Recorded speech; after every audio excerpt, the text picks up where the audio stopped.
baby!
What's going on, guys? Welcome back to another edition of the evolution of Sports Talk Television. It's the Sports Web. I'm your host, Peter Blake, giving you something to think about. And how do we start off this show? As you know them, you love them, you got to have them.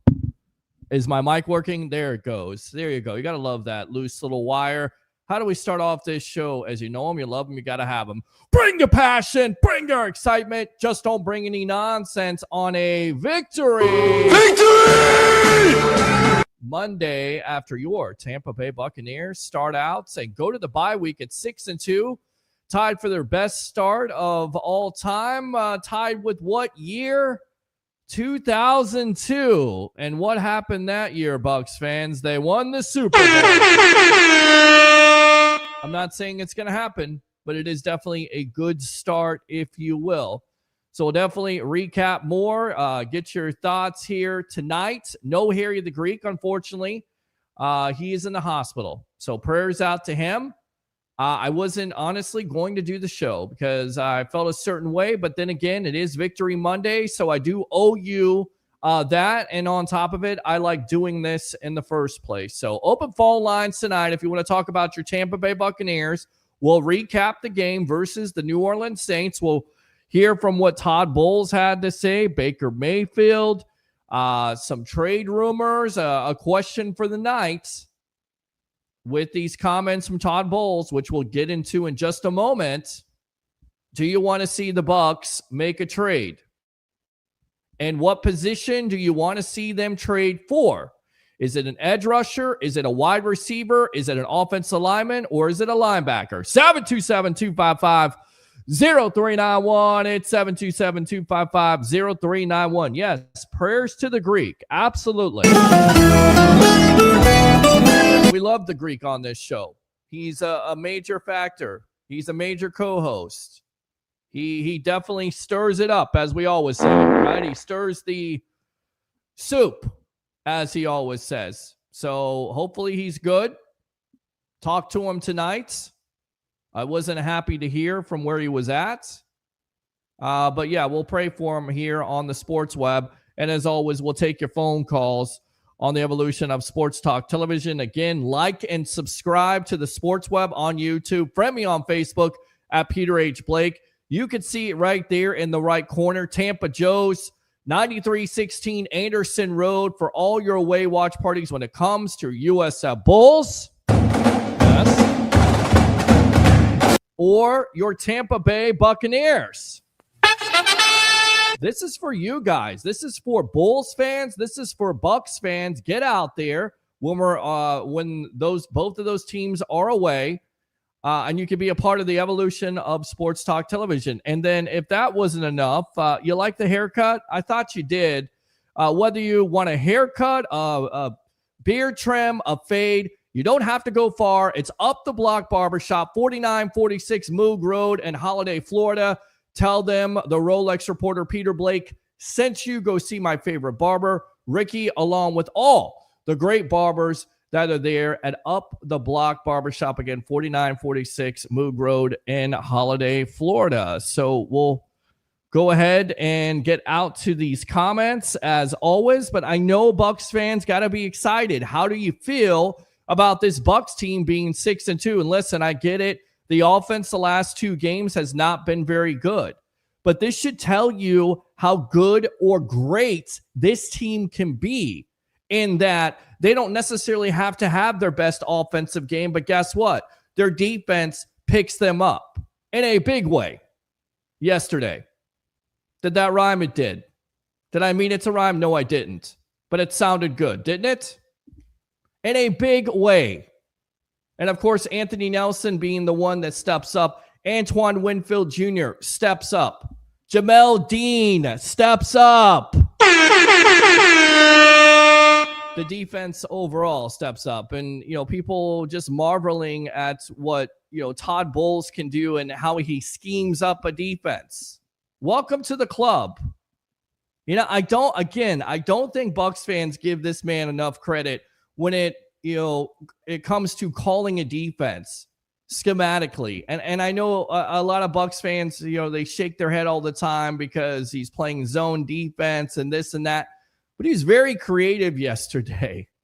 Very creative with some of the blitzes that he brought against the Saints, and Spencer Rattler and the rookie quarterback for the Saints as they went from Rattler to rookie quarterback. And it still didn't matter because that defense shut him down 23-3. So let's get out to these comments. As always, Jeremy Hafner right there. Everyone, Shadow is here from South Dakota. So welcome, Shadow. Thank you very much for tuning in to the evolution of Sports Talk Television. Oh, yeah. Let's go out to Tim here. Good evening, Peter. Good evening to you. Yes! Yes! I tell you what. We asked for phone calls. You get phone calls.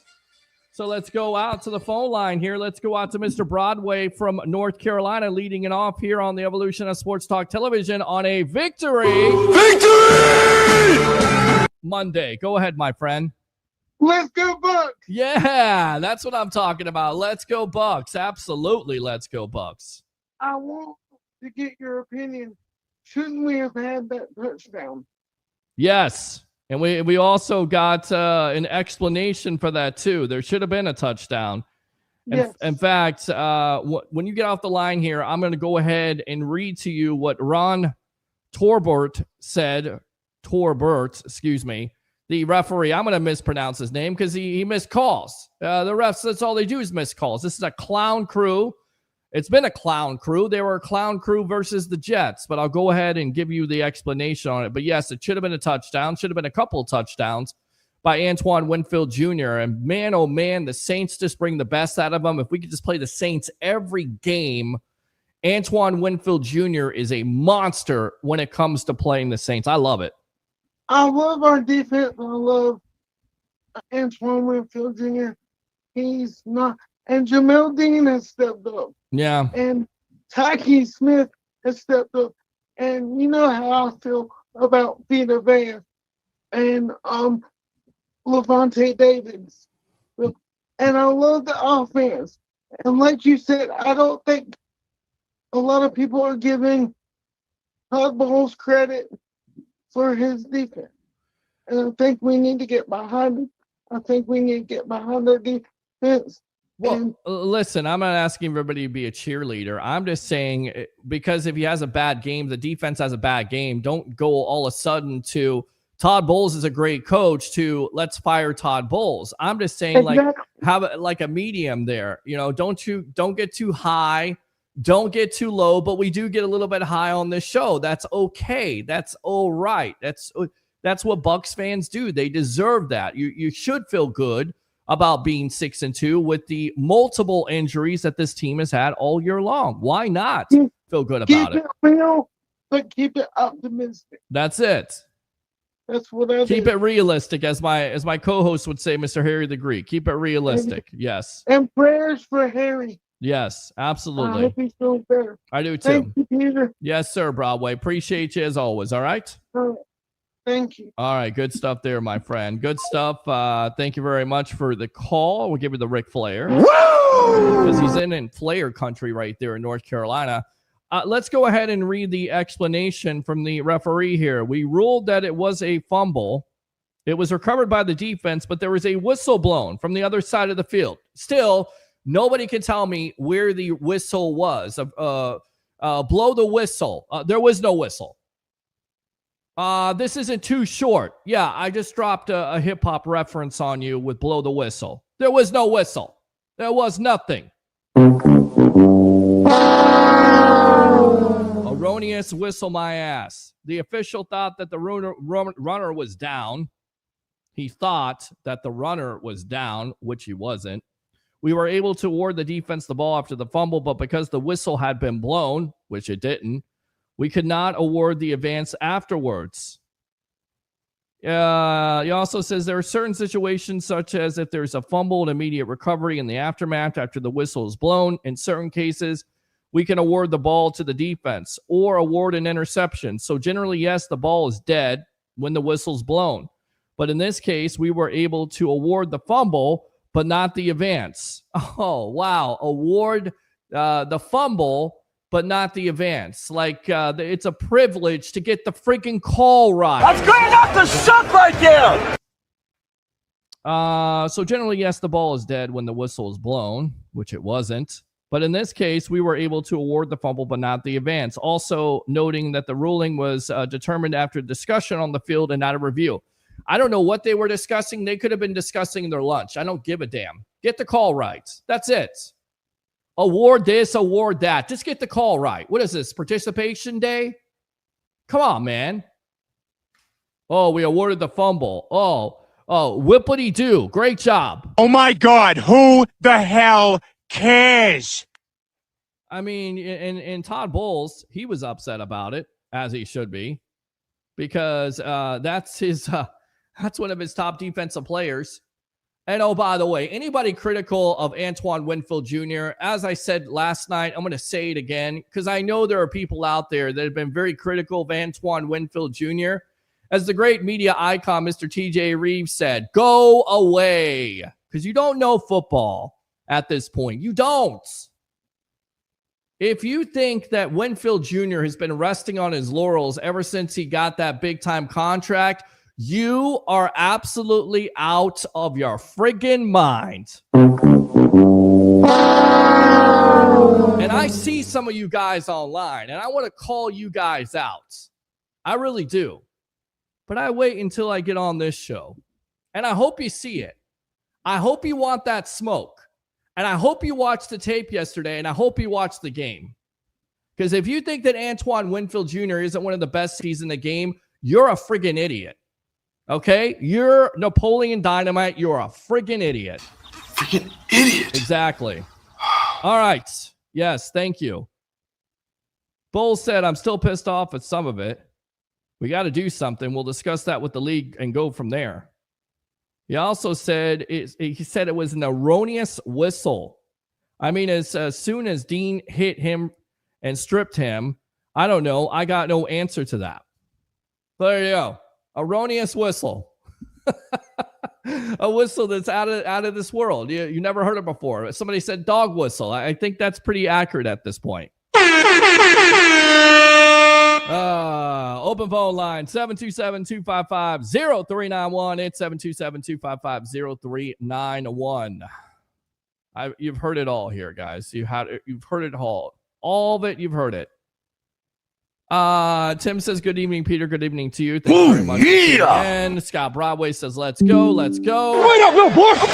Wait up. Fire those cannons, says Broadway. Fire the cannons. We will. Let's go, Buccaneers. Let's go, Bucs. Wait up, little boy. Wait up. Let's go, Bucs. It is exciting, Todd. We got the job, baby. That you did. Let's go out to Joshua. Raise the flag. We shall. Oh, yeah. Happy Victory Monday. Yes. Victory. All right. Victory. I got to keep on playing it. Sorry about that. Peter, what's up, bro? Ask the Greek what injured player will return after the bye. I think it's pretty easy at this point. It could be Luke Gedeke. I think that's most likely. We can't ask the Greek because if you haven't heard, Greek is sick. He's in the hospital. So we got prayers for him tonight. He's not going to be joining us, and we'll see if he's going to be back on Wednesday, and hopefully he is. We'll have the media icon, also TJ Reeves of the Buccaneer Radio Network, on a happy hump day edition of the Sports Web. But I will answer that question for you. I definitely think it could be Luke Gedeke. I definitely think it could be Bucky Irving and also Chris Godwin Jr., hopefully. And then eventually Jalen McMillan in a couple of weeks during December. And then you're pretty much at that point, besides Mike Evans, you're good. You're feeling better about this situation. So thank you, Risa, for tuning in there on YouTube. 6-2. Woo! Absolutely 6-2. Woo! Yes. Prayers for the Greek. Thank you. Prayers for the Greek. Chris Cole. Thank you. Broadway praying for Harry. Absolutely. Broadway again. Love you, Harry, brother. Wayne says, sending prayers. Thank you very much. Dave Anglin, sending prayers. Harry Bergsway, get well, my friend. Absolutely. James Sutton, God bless the Greek. God bless you. Damn it, Jim, what the hell is the matter with you? Let's go, Peter Blake. Absolutely. Yeah. Hey, Webhead, says Roger Shoe right there. Acknowledge me. And we'll just get out of the way because I know you're going to troll me. So we'll go ahead and do this. Shut up. We'll do this. This guy sucks. We'll do this. There you go. And we'll do this. That's good enough to suck right there. All right, we got that out of the way. Dave says, I want a trade made for a wide receiver, pass rusher, or offensive lineman. So there you go. Already fire. That's a lot of trades, my friend. I don't know if how many picks you're going to give up for those players. Wide receiver, I don't necessarily think they need it because what I just talked about, they're going to get Chris Godwin Jr. back eventually, Jalen McMillan. They like what they have there. Again, Ibuka hasn't been 100%, maybe hitting a rookie wall. The offense in itself, the offensive line hasn't been great, but you have that bye week to recalibrate, if you will, and I think that will help. So I don't see a wide receiver. Offensive lineman, that's going to be tough. I don't know if you trade. I don't know if you could trade for an offensive lineman. Luke Gedeke is coming back to that right tackle spot. You have Tristan Wirfs there. You're missing your right guard for the whole year. So is somebody willing to give away their guard? How much are they willing to give it for? And then the edge rusher, listen, I was in that group, but the way Anthony Nelson played yesterday, I don't know. How much are you going to have to give up for Trey Hendrickson? Is it going to be a third-round pick? Can you sign him long-term? On top of it, you have Baker Mayfield, who had to sign to an extension. So all these things have to be factored in. As much as you want Max Crosby, as much as everybody wants Max Crosby, you're going to have to give up multiple first-round picks or multiple premium picks. Does that sound like Jason Light to you? So I will throw the question out there again to Bucs fans. Do you want them to make a trade, and what position? 727-255-0391. It's 727-255-0391. Braswell has a few good plays too. Yeah, a few good plays there. Dave England, what's the matter with Harry? He is sick right now. Amen, says Wayne Rhodes right there. Christopher Cole, WJ, and T. Smith are both really good. Maybe the best safety duo in the National Football League. How about that, huh? Neither one of AW's turnovers was blown dead. Agree with that. Dave says the bad thing about these bad calls is that they address them days after the game. It means nothing because the game is in the books. It's time to start finding the refs. They find coaches and players when they speak out. Why not find the refs for incompetence? I agree. I completely agree with you on that. There should be some type of investigation at this point. And, this is the reason why you don't necessarily want to open up Pandora's box, if you will. And what I'm going with that is gambling in sports, right? There was a scandal this week with the NBA. A lot of people say it could involve the NFL. A lot of people say it can involve a lot of other things at this juncture. My phone is just going off like crazy. Sorry about that. So you start to think with these questionable calls and questionable decisions that maybe somebody's in on it, right? Somebody's trying to do a parlay, or somebody's trying to do a prop, or you're trying to fix a game because these crazy, nonsensical calls that make no sense. And I get it. You're going to have human error because it's humans trying to make right calls. But you got one job. You got to get the call right. And usually the officiating is pretty good about letting the play extend, right? But all of a sudden now we're blowing it dead because we heard some erroneous whistle, which is convenience, because it doesn't seem like anything like that happened at all, does it? So then the doubt creeps in, and then you start to say, well, what's going on here? And what's going on here? And why is that happening? We've seen it the last couple of years with the Kansas City Chiefs. I'm not a conspiracy a guy. I'm not one of those. But you could sit there and watch YouTube all night long, and you could start to believe some of the stuff that's put out there. Doesn't necessarily mean it's true, but there's definitely something there, right?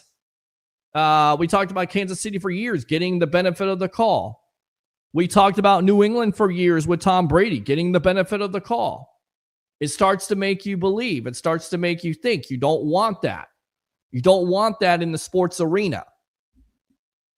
I always go back to this, right? It's like the home run derby, the home run contest, the home run chase. Remember with Sosa McGuire, what was that, 96? And everybody wanted to believe that it was all natural, and you believe it was all natural, and these guys were just tremendous at that point.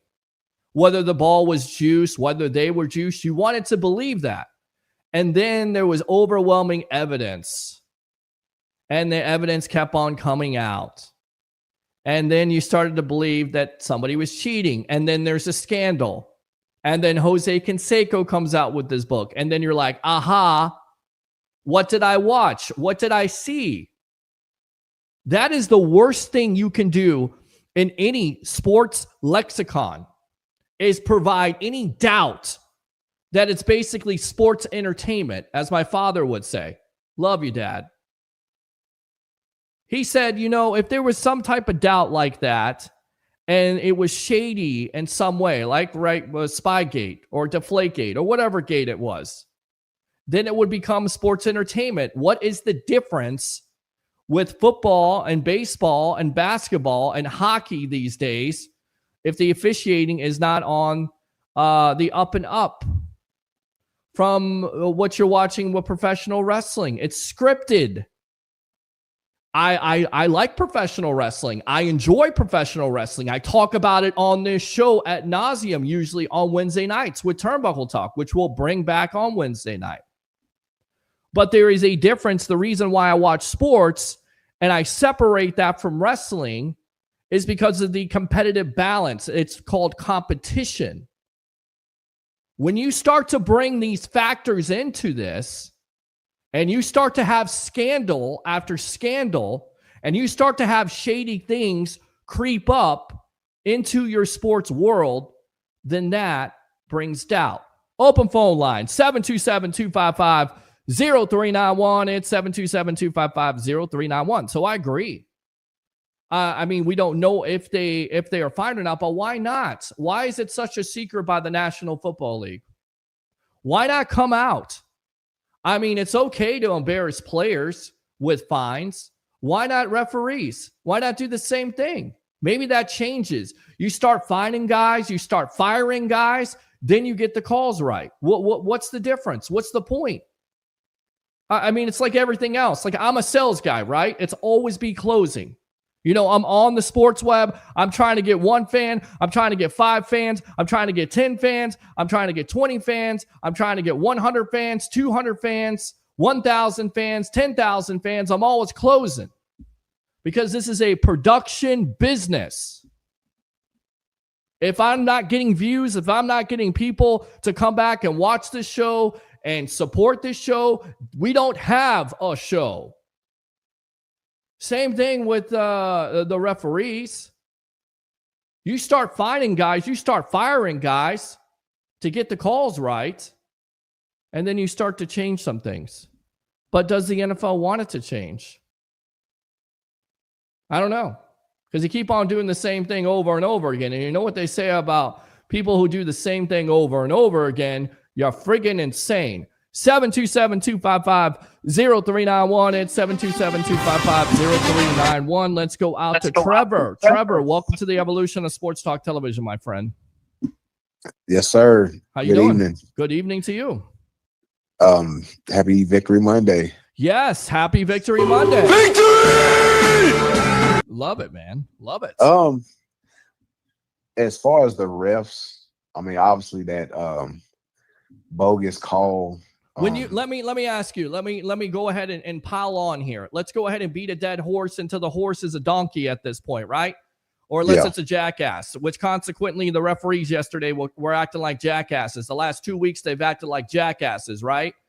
They were definitely hee-hawing. Well, hee-hawing all over the field at this point, saying there's a whistle, this and that and the other thing, starting to hear things, selective amnesia going on the last 2 weeks, questionable calls. When you heard about that gambling scandal this week, what did you automatically think of? You were like the guy from Coming to America, right? When the guy, I think it's Eddie Murphy at the end of the movie does the aha, that's what you were thinking. You were thinking, maybe the refs are in on this. Maybe the NFL is on this. How many players are in on this? I mean, this is what you don't want to happen, and this is what continues to happen. Pure shadiness. Absolutely. Let me ask you this, Peter. Yeah. Do you think that sports, professional sports particular, do you think it's just ratings driven at this point, and that's why we see these questionable calls? Is this like I'll use an example. I'll take outside of the sport of football. Like, for example, let's think the Celtics and the Lakers, right? Mm-hmm. So say if it's the Western Conference Finals, you got the Los Angeles Lakers playing the Memphis Grizzlies, and then you have the Boston Celtics playing the Orlando Magic, so to speak. Right. Based off of the history of the NBA, who would, based off, if we're doing media, I mean, if it's ratings driven, I would assume that the league would say, hey, we want to see Lakers Celtics. We don't want to see the Magic versus the freaking Grizzlies. Right. Do you think it's like, hey, like, we're going to make sure that the Lakers and the Celtics happen, and then like every periodically, okay, like, well, we can't have them thinking, the outside people thinking that it's always going to be like this. So we'll have a quote unquote cleanup year where we'll have like a Milwaukee Bucks team face a I don't know, a Denver Nuggets or a whatever low market team you can think of. Basically, I don't want to it's think a cleanup year. I don't want to think that because it's the same thing I talked about. I didn't want to think anything that happened with the home run chase. That it was a 96 or 98. I didn't want to think that I wanted to think it was pure. I wanted to think it was something that I was watching that was amazing, that had talented athletes, that people weren't cheating, that they weren't taking steroids, that they weren't enhancing themselves. And people go, well, they've done that through no, they haven't. No, they haven't. Stop saying all that nonsense. Stop, trying to validate something that's ridiculous. You can't. No. I want to know that it's sports competition, and I would hope.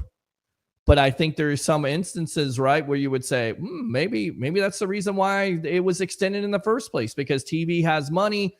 You have these TV contracts that are given to all these teams. I mean, it makes you think. Again, the calls from yesterday, the calls from a couple weeks ago, the calls the last couple years, it makes you think, what the hell is going on? Yeah, I agree. It's just too many questionable calls. Yes, too many questionable calls. And now you have all this gambling stuff that's involved with it. Yeah.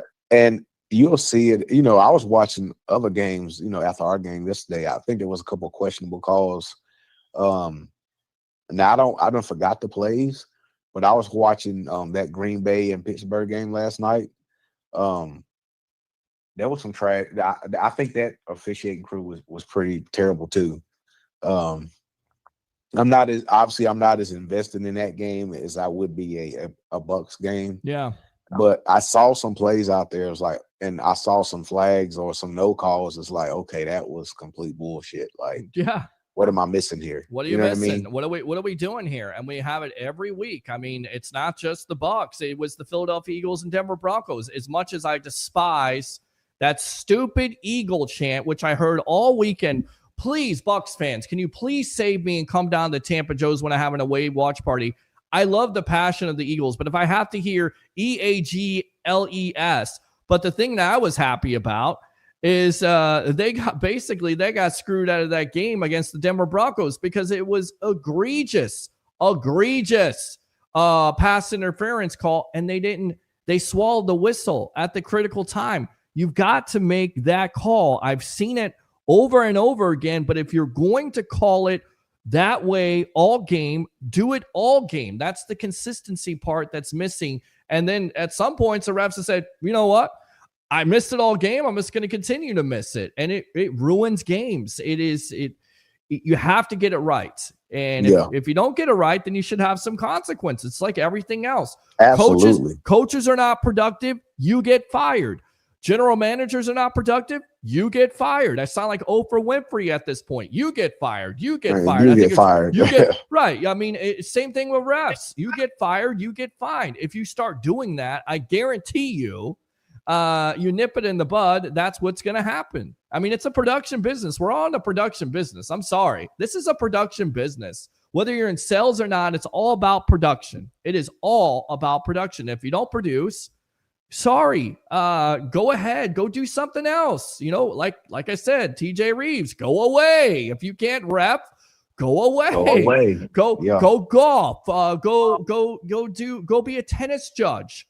Do that. Do something else. Go work at McDonald's. Go bag groceries or something like that. Sorry, man.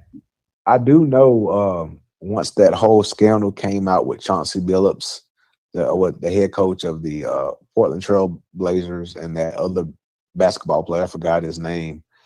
I do believe Roger Goodell sent out a memo to all 32 teams, reiterating the gambling policies and all that kind of stuff.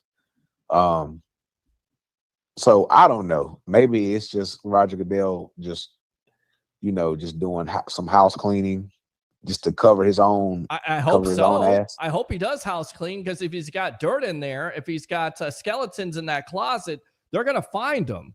They're coming after sports right now, and it's a sad shame. But I will tell you that my co-host, the Greek, even though is a professional handicapper, he warned all of us that this would happen eventually.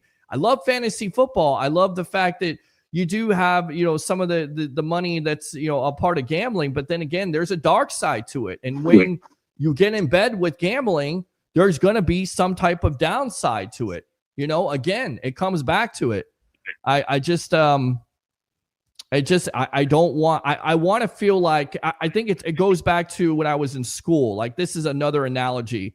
Like and I learned this in college. Like, you have the mindset that you can dance, and then you think you can dance, and then you find out that you can't dance, and that's all that's in your mind at that point. You want to feel like you want to have that feeling. You don't want to feel like that. You want to just think, okay, I can dance, but then you get to the mindset that you can't dance anymore, and then you're cognizant of that.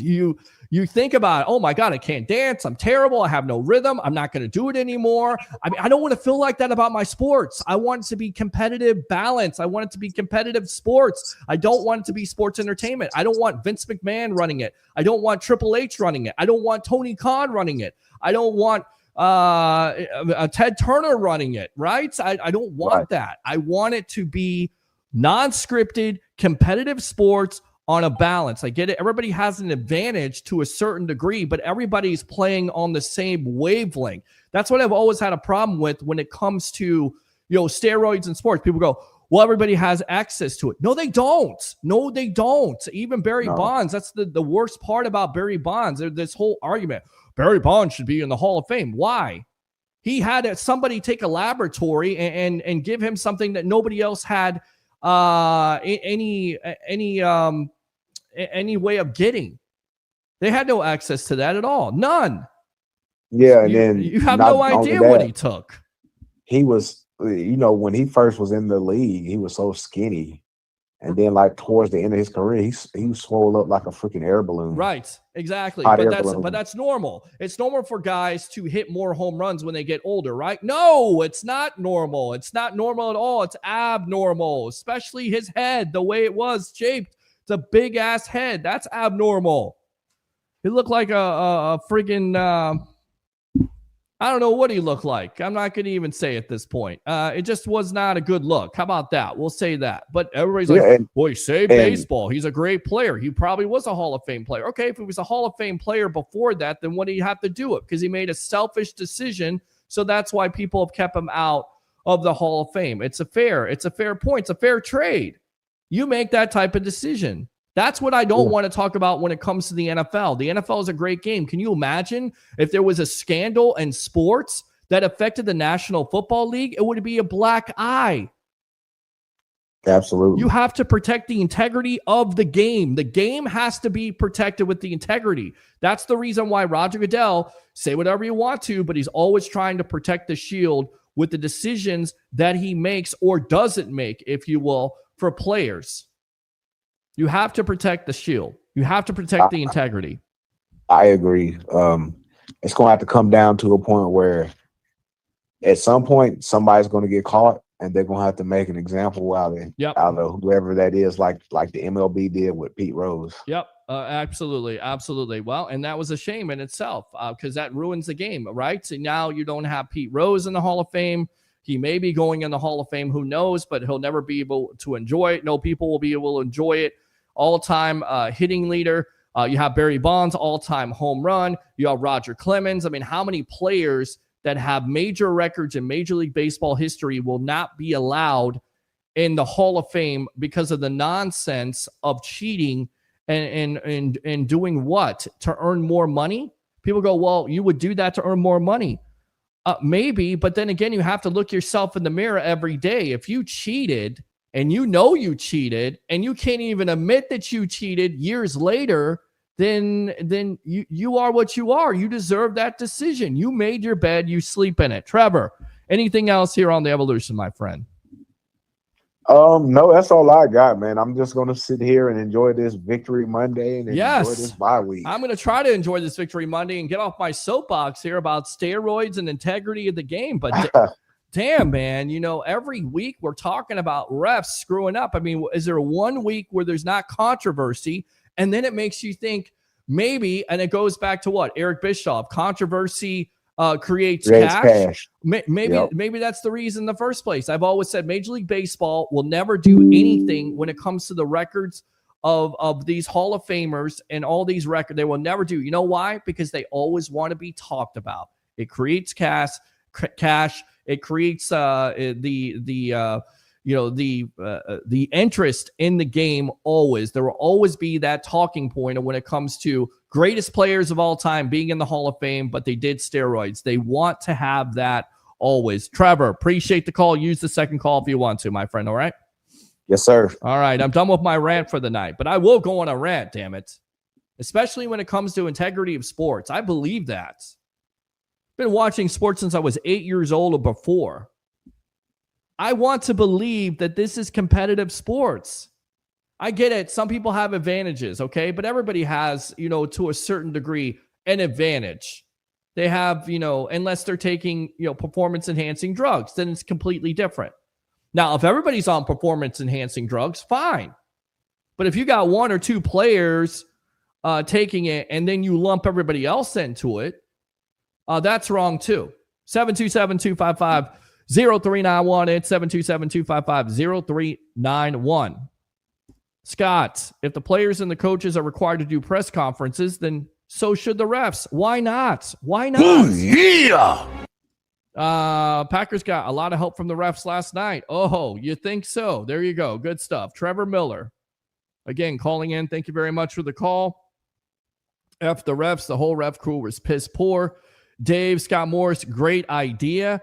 Mom here, thanks a lot for tuning in. Beautiful mother, future agent, watching the best sports talk show in the Tampa Bay area. The sports web, sorry to hear Harry Berg is sick. Send hugs and prayers.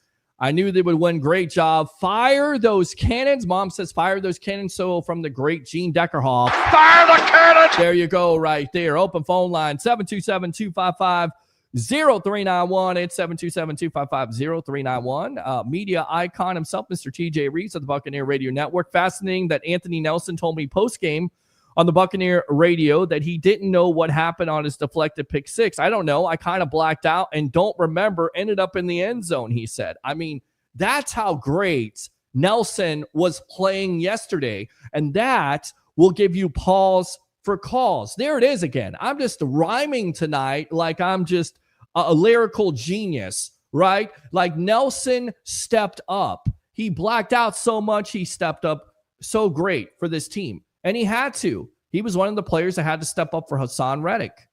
So now it kind of, gives you second thoughts about trying to ruin this camp. Do you trade for an edge rusher, Bucs fans? Do you trade for a Trey Hendrickson or a Max Crosby? This is not what Jason Licht does, but this is a different year. They are 6-2.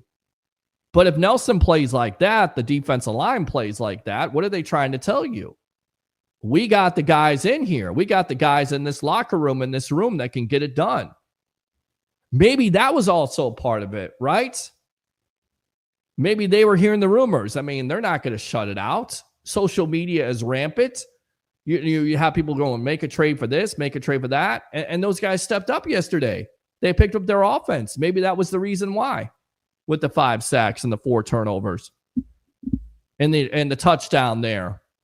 And it should have been a couple touchdowns for Antoine Winfield Jr., but I'll let it go. Great stuff there, TJ Reeves. Appreciate you as always. Fire the cannon! Dave, why the NBA scandal right now?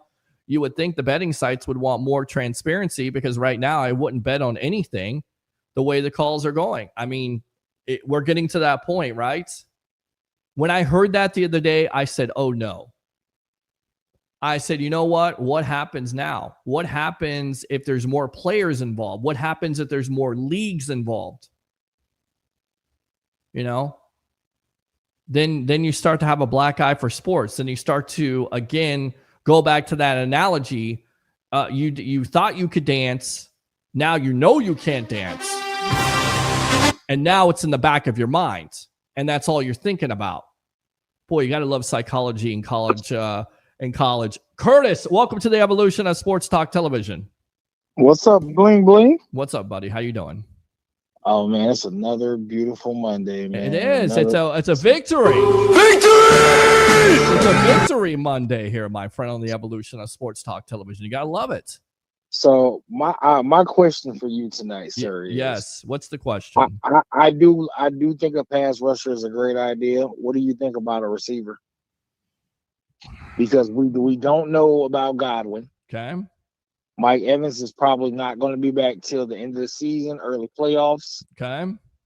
Do we need another option? Well, you run with Ibuka, you run with Tez Johnson, you run with Sterling Shepard. Who are you letting go at? You got Jalen McMillan coming back. Who are you letting go at that point?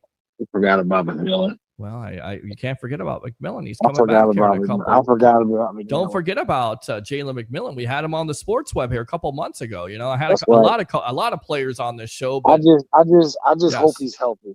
well, I but hope you he know is what? too. The one thing I'm going to say about this team is what I love about this team is they don't play players unless they're healthy. Well, that's true. Very true. I agree with that. A lot of people say, well, they rushed this guy back and they rushed that guy back. Look, Evans No. wanted to play. They had the medical advice. It was an injury that had no relation to his hamstring at all. None. Nope. And it was because the guy was all over him like a cheap suit. That's the reason why he had the injury in the first place, which, by the way, was not called defensive pass interference, which, again, should be an investigation. Of course. I mean, come on, bro. There's been a lot of bad calls against this. But I'm sorry. Antoine Winfield's touchdown was a touchdown yesterday. Yeah. There was no damn whistle. There was no whistle at all. Did you hear a whistle? I held on. I mentioned the old song Too Short there, Blow the Whistle. There was no whistle. Nobody blew the whistle. There was nothing. Nobody blew the whistle. Erroneous whistle. That's what Todd Bowles said. Yeah, I love his interview. I do too. He was like, I'm still pissed off about it. I love Todd. We got the job, baby! I'm sorry. Well, here's the thing about Todd. Todd is an old school coach. That's what you like about him. That's what I like Yes. about him too. He's not gonna sugarcoat it. He's not gonna beat around the bush. Nope. He's gonna give it to you straight raw. Nope. Simple as that. Who did he coach under, by the way, who was like that? Who I didn't like at the time, but you definitely respect him because he left the Bucs at the altar a couple times. Bill Parcells, right? Same type of coach? Yeah. Yep. So appreciate So that. I mean, it's like Bruce Arians. I mean, Bruce Arians is a no nonsense coach. I love the And, you know, nonsense. And here's the thing. Yeah. I hate to touch on this, but I'm gonna go back to it. Go for it. The year Bruce Arians got here and Jameis went 30 for 30. Mm-hmm. What other option did he have What do you mean? at quarterback? At that point, besides Jameis Winston? Mm-hmm. I think they just had to evaluate it. Listen, they had to go with them. He made some throws. He was productive. No, he made couldn't some great turning throws. over the ball over and over No. again. Like I could see if you're a rookie or it's your second year, maybe even your third year, but eventually you have to evolve. You have to cut down on those turnovers. And we could sit here and say until the cows come home, because I did shows of this, didn't have his running game, didn't have this, didn't have that. But at a certain point, and I always go back to this, like I've never been a general manager before, but if I'm a general manager, I want to draft a quarterback that can face adverse situations that is going to get his brains beat in, but he's going to come back for more. He's going to get up when he gets knocked down. He's going to lead his team. He's going to make chicken salad out of chicken. That's the kind of quarterback you have to have. Enough with the excuses. And that's exactly what Baker's doing now. That's it. I mean, how many teams would lose the caliber of talent that we have lost and it's still out there performing at a high level? That's why it's so tremendous that they're 6-2. Yep. And if it wasn't for the Indianapolis Colts, who, by the way, are 7-1 with Danny Dimes, who is listen, that's what coaching means. People go, well, you don't have to have a coach. BS. Let's look at the Indianapolis Colts situation, right? Terrible coaching there with the New York Giants. They're getting ready to be like the Jets at this point, just in the season for them. But just terrible coaching, and he gets great coaching, gets into an offensive system, new environment.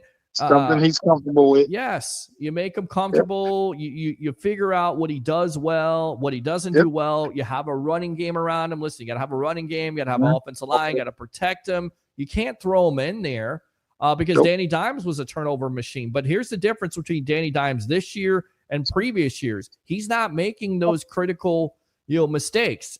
Does it have to do with the weapons that are around him? Yes. Does it have to do with the coaching around him? Yes. It's not all on the quarterback. But at a certain point, a quarterback has to step up and evolve his game.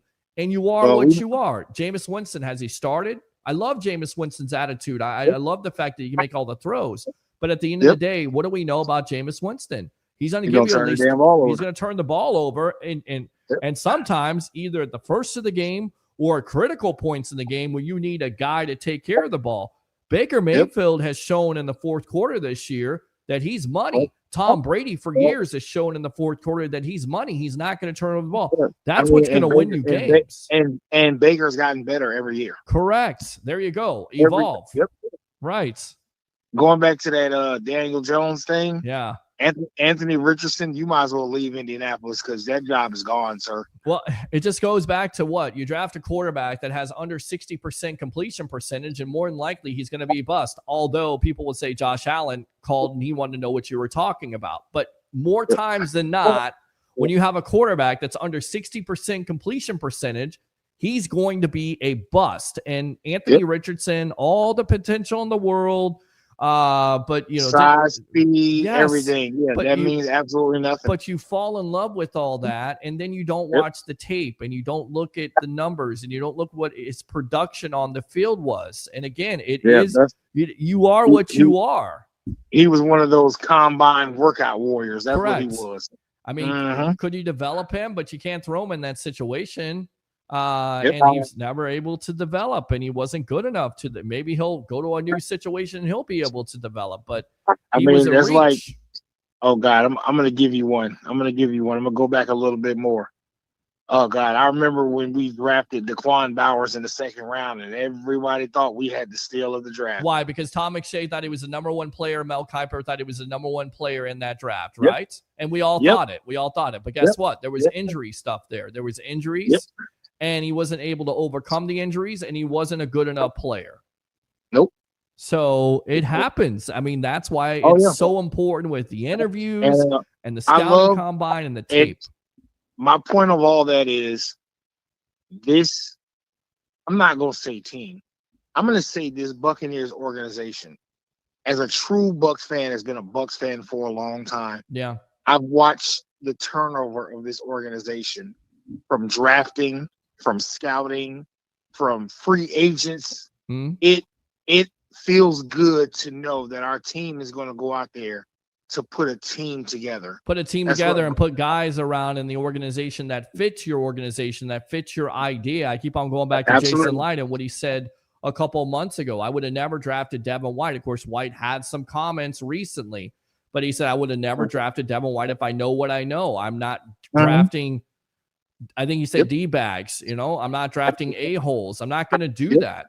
I'm not drafting those guys. They're off my draft board. That's the difference. That's the reason why the Cleveland Browns continue to stink every year, because they draft players. They don't know how to develop.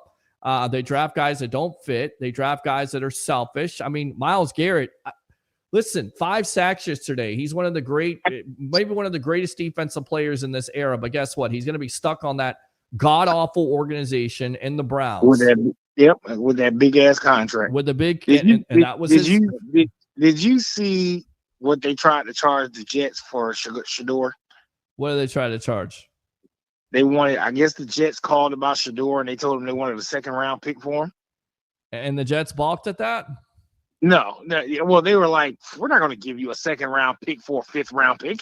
Well, I mean – you got Justin Fields. I mean, he can't even throw the ball at this point. Their offense has been set back by 40, 50 years with the way he's throwing the ball as a quarterback at this point. Yeah.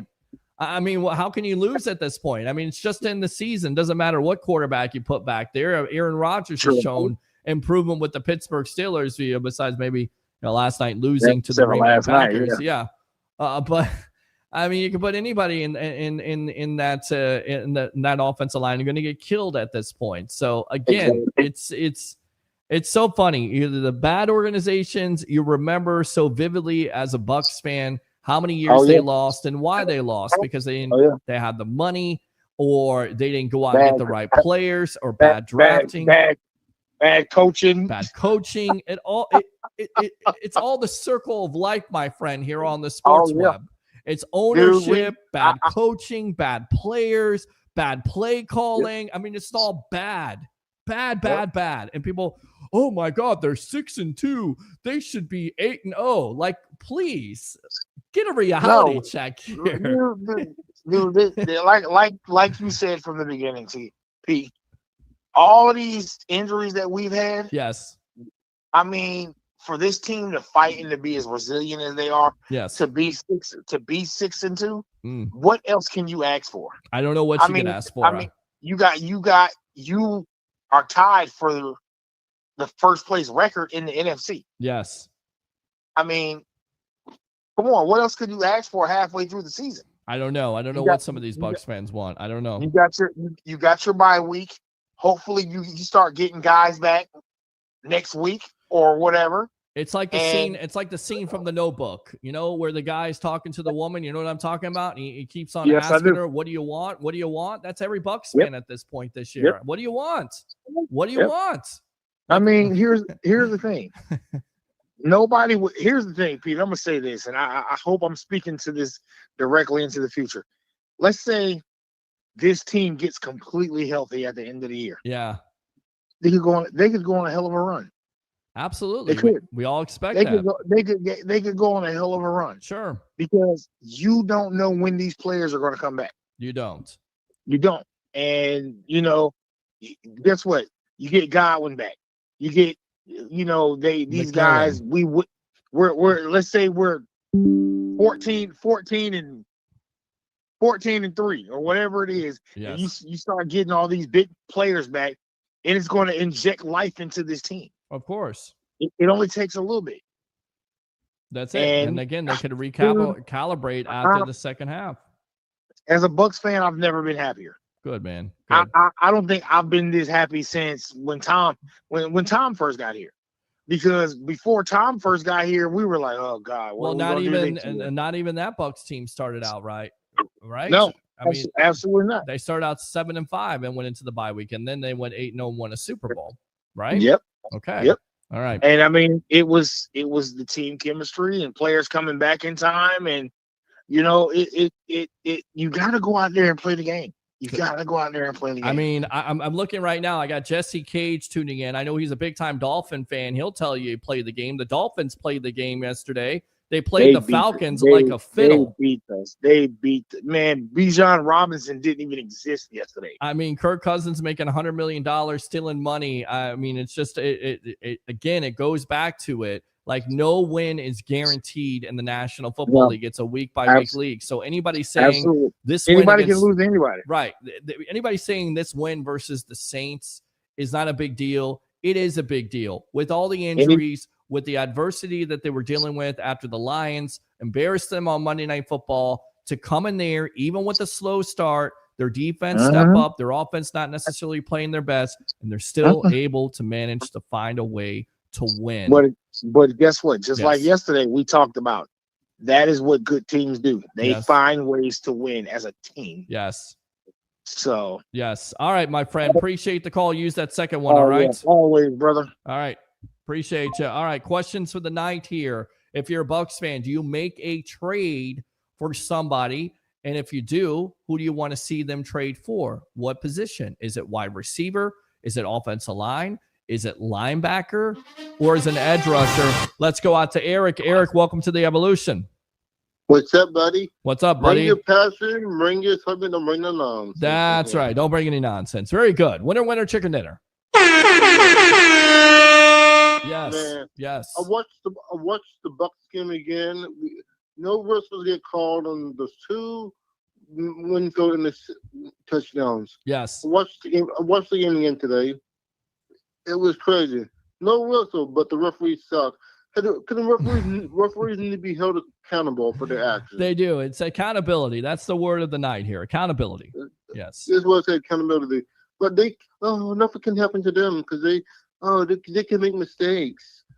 Whatever. But they can cost you a game too. They can cost you a game. And they costed Antoine Winfield Jr. a couple touchdowns there, and you changed the complexion of the game right before the half.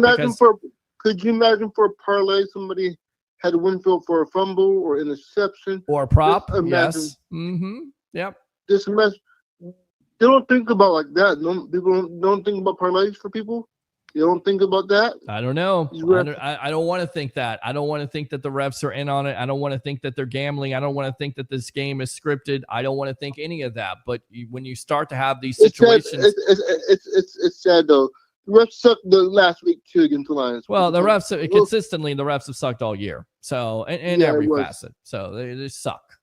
Yeah, you're right. Tom Brady thinks they suck. Hold on. That's good enough to suck right there. Yeah, exactly. That's what man. it is. Yes. I'm loving it. Did you see, man?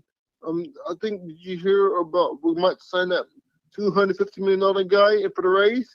We might give him big contract extension. Who? Oh, Junior Caminero? Yep, 250. That's what I'm hearing. I didn't see that, but that would certainly be possible. You would think that would be the first thing besides the new stadium for this new ownership for the Rays to accomplish, because you get a star like that who's 22 years old. That's the face of your franchise. You got to get him signed. You can't think about him going to another team. No, it's not too much money. No, it's not too much money. Get out of here. No, not too much money. Look what we gave. Look what we gave Rent. Look what we gave. This is a different ownership. We're turning the page on Stu and the nonsense. Yeah, of course I'm right. You're right. Doing it. Yeah. Not my money. It's not your money. You can't get that money back. I mean, you say it's too much money. You can't take that money. We just have to see what he does. We believe in what happens. We have to see. I mean, the proof is in the pudding at this point. Did you see what he did this year? It was amazing. Yep. Are you even questioning at this point not to sign him to an extension? I know that that's a lot of money. Hopefully, we should know better how much money to give a player. Make sure they don't get into trouble after getting the big paychecks. I trust the kid that he'll be smart about this and he'll be more intelligent than Wander Franco. Okay. Yeah. That's what I'm worried about, the money thing. Man, you know what that's like? That's like saying, you know what, I had a bad experience eating a cheeseburger at McDonald's. Like, I don't know if you eat cheeseburgers at McDonald's. I like to have a cheeseburger at McDonald's. Guess what? I had a bad cheeseburger once. So am I going to stop eating cheeseburgers altogether from McDonald's or anywhere else? No, of course not. It was a bad experience. I understand that one. Okay. Yeah, you're right. Have I made that clear? Okay. Yeah. All right. You're right about that. Stop thinking everything is like it is all the time. Like it's going to be the same situation, my friend. Different situations. But do you think the Bucs will make a trade for this year? Or I don't know. I don't know. I'm asking you. I don't know if they make a trade. That doesn't seem like Jason Light. Does it seem like Jason Light to you? Maybe a small one? I'm talking about a big trade. Maybe because what are you giving up? Maybe I'm talking about maybe like a fifth or a fourth, maybe a third. You think they give up a third round pick? Who do you give up a third round pick for? What position do you want them to trade for? Maybe a linebacker or maybe another edge. So you think a linebacker or an edge? You're not happy with the way Nelson stepped up yesterday? Yeah, I do. All right, but so it's one game. Listen, I get it's a one game, but it's a one game that Nelson played. He outshined Hassan Reddick in 5. Yeah. Right? Yeah. You're going to get rid of that? Right. Yeah. All right. You're general manager here. You can't waffle on this, my friend. You got to make a decisive decision. I heard, would you trade Reddick right now? What can we get for him? No, you're not going to trade Reddick right now. What value are you going to get for him? I don't know. There you go. You answered your question. All right, Eric. But look at this. But my thing is, teams are desperate for defensive ends. Well, they may be desperate. I don't think anybody's banging down the door for Jason Light for Hassan Reddick, especially when he's hurt right now with a significant injury. Now, come on, Eric.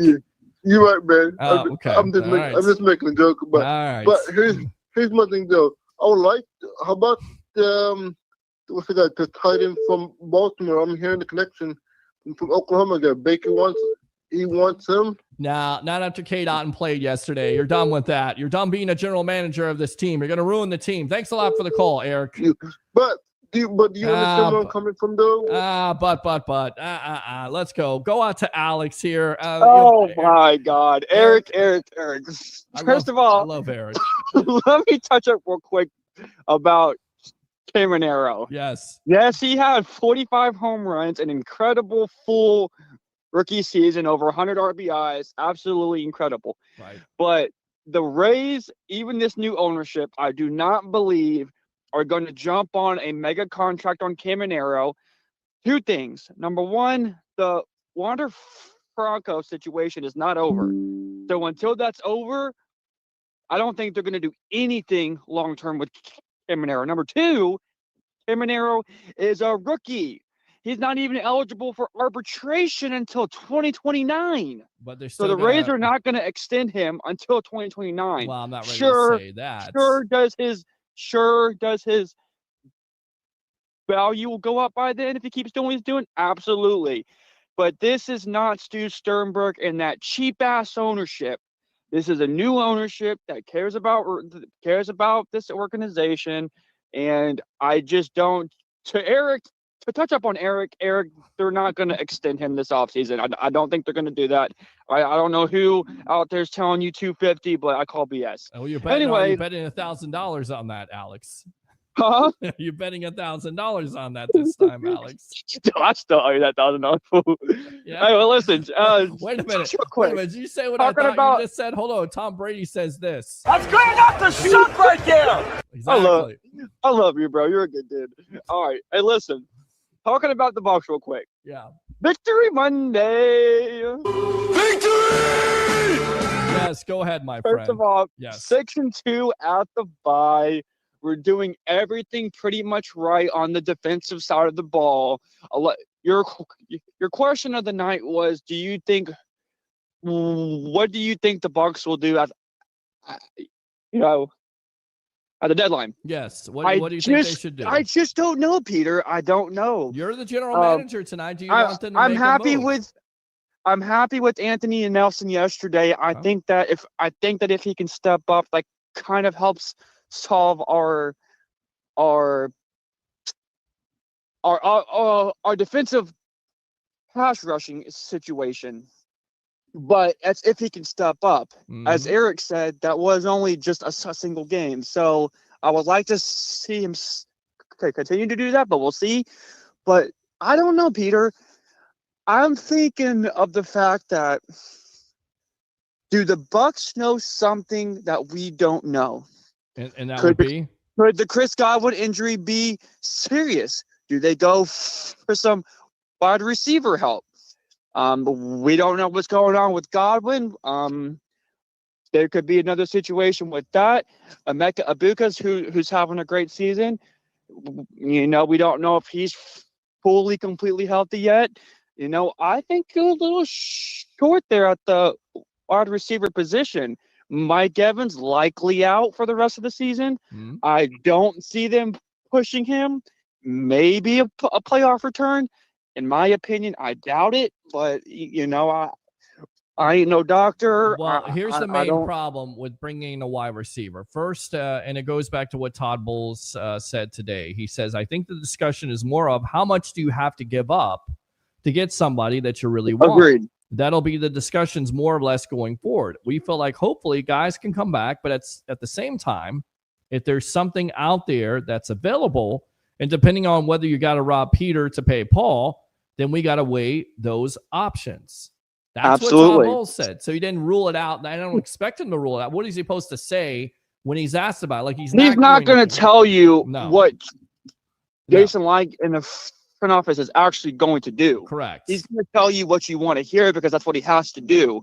But he's not going to tell you Chris Godwin is really going to be out for another 6 weeks. Example. I'm not saying that's the case, but I'm just saying an example. Bucky Irving, he may not be here for another 2-3 weeks. We don't know. Again, I'm just throwing out a number. There are things that we don't know that this front office does know. So we can sit here and say wide receiver, X, Y, and Z, pass rushing. We really just don't know. We're just going to have to sit back. We're going to have to enjoy the bye. We're going to have to get healthy. If you were the general manager, who would you trade for? Would you make a trade or would you stay with what you got at this point? Because I'll throw this out there. After the bye week, supposedly they're going to get back Bucky Irving, Chris Godwin Jr., Luke Gedeke, and Jalen McMillan. Is that enough? Have they done enough to go on a run there in the second half?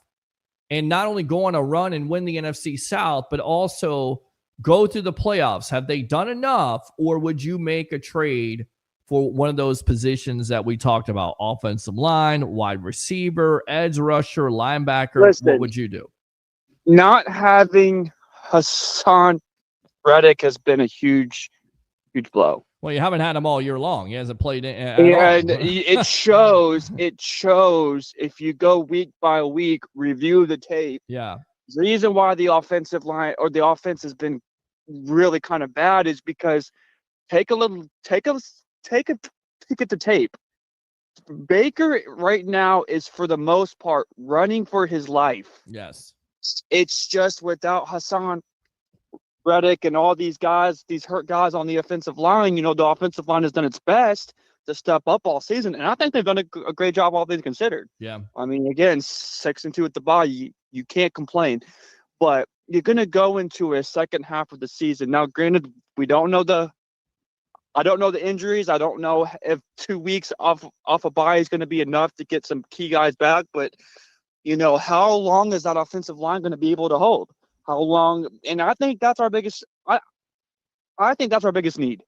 I think the defense has done absolutely fantastic. Anthony Nelson again stepping up yesterday in that pass rushing position issue, not position itself, but that issue was huge. You're seeing this defense play absolutely, for the most part, in my opinion, lights out, regardless of the 2 L's that you took. You took 2 L's to 2 of the toughest teams in the an NFC side of the NFL. Right. So there's nothing to be disappointed about. I think this defense and what Todd Bowles has done with this defense this first half of the season has been absolutely nothing short of amazing. So I don't think you touch the defense. I think you bulk up that offensive line, and that's all you need. And that's all you need, assuming the fact that they know that the Bucs, Chris Godwin's coming back, assuming he is. Again, this is just assuming that I'm assuming that these guys are coming back, that Bucky Irving's coming back, that Chris Godwin is coming back by week 10 or 11. I'm going to assume by week 11 that you'll have these 2 guys back. I would assume they may have them back for the Patriots game. Maybe they have them back for the Patriots game by then. You get those two big pieces back on the offensive side, and Bucky Irving, you're able to reestablish the run game and be able to, run the ball basically more effectively. Mm-hmm. I think you're going to be able to do a lot more on the offensive side of the ball, because that's a big loss, man. Bucky Irving alone is a very fast, small guy, hard to tackle. Well, I tell you what's a huge loss. It's Luke Gedeke on the right side. How we saw. Yep. I'm telling you, that offensive line has been hurting all year. Yep. But you can't be mad, because at the end of the day, guys have stepped up all season. It's always, and that's what makes this team so great. It's always the next man steps up, and it's been able to work. Mm-hmm. But how long is it going to be able to work? And I really think, to answer your question, you got to bulk up that offensive line. That is where this Bucs team is hurting. All right. I think the defense is great. Okay. I think if you get some key pieces back, Chris Godwin, Bucky Irving, I think you're looking at a really good a Bucs team. I stand by my record, though. 12-5. I stand by that. I think we're gonna got a tough little stretch there. The Bills ain't playing the best right now. Nope. The Patriots ain't playing the best right now, which I think the Pats lost yesterday. I could be wrong. No, the Pats didn't lose yesterday. They won yesterday. Well, they won yesterday, but they're not playing that great. The Bills, even though they played the Panthers and they blew them out, but they're really not playing like they beat the Browns 32-13, which the Browns. Yeah, the Browns. Yeah.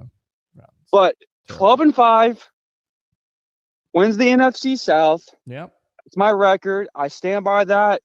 You asked me at the beginning of the season, my prediction, 12-5. I think we're still headed there. I'd be shocked if we can pull out a 13th win, but I'm happy with 12-5. Okay. It takes on the division. All right. Try to get the top NFC spot. Have all those home games, and you're in the driver's seat. Yeah, so it would be nice, my friend. Alex, I appreciate the call. You get that second one, all right? All right, good stuff there. Open phone line, 727-255-0391. It's 727-255-0391. We'll go out to the comments here. Remember, Facebook stars are open if you like the content. YouTube. Super chats are open. Like and subscribe to the Sports Web. Good stuff there. Why the NBA scandal right now? Think the betting sites. Okay, good stuff. Peter, stop competing with Monday Night Football. Can't watch you, man. Game on. I appreciate you watching, whether it's Monday Night Football or not, but we are on Monday and Wednesday nights, and we're before and after Bucs games and before and after USF Bulls games, more than likely, besides the home games. We don't really do a pregame. So I try to give you an opportunity to watch this show, not just Monday and Wednesday night, but all the time. I mean, this weekend we were at Tampa Joe's 93-16 Anderson Road doing pre-half and post-game editions of the evolution of Sports Talk Television all weekend. So you could have watched then. Here's Mr. TJ Reeves of the Buccaneer Radio Network. By the way, the podcast, and it escapes me right now. Hopefully he's got to put it in there. But the Nothing But Bucs podcast, he does. He'll send it when they win, especially when they win. And then when they lose, you get all the calls from Gene Deckerhoff. That's great stuff there. So you'll definitely tune into that. Nothing But Bucs podcast there from the great TJ Reeves. I followed up and said, so you didn't consciously do it. It was instinctive only. He said, yes, it was wild. Wow. That's good stuff from Anthony Nelson. That's the kind of stuff you get here on the Nothing But Bucs podcast, and of course the evolution of Sports Talk Television. And we will have the media icon, Mr. TJ Reeves of the Buccaneer Radio Network, Wednesday night at 9:30. Bucs fans, for all your questions. And I was talking to good friend there, Mr. J.C. Allen of Sports Illustrated. We're going to get him back on the show here very soon, doing some great things with Cannon, his son, his daughter there. I mean, they're growing up so fast. Cheerleading one, she's doing the cheerleading, the daughter, of course, and then the son's doing football, and he's trying to wear both hats and then cover the Tampa Bay Buccaneers at the same time. So miss you, buddy. We'll definitely get him on the evolution of Sports Talk Television here soon. Victory! Right there from Shadow Refs Suck. I agree with that. Oh, yeah! Let's go out to Dave.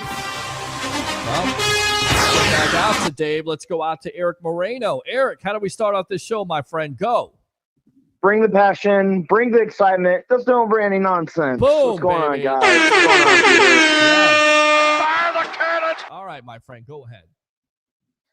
Yeah, I think the defense, played great yesterday. The offense, got a little, you're missing your top running back. I think is pretty much what you saw with the offense. It was one drive there, couple drives, and that was about it. It was not great offense yesterday. The last two games have been tough, whether Baker's hurt, whether the offensive line is banged. I think everybody's banged up right now in that offense, especially Emeka Egbuka and Mayfield.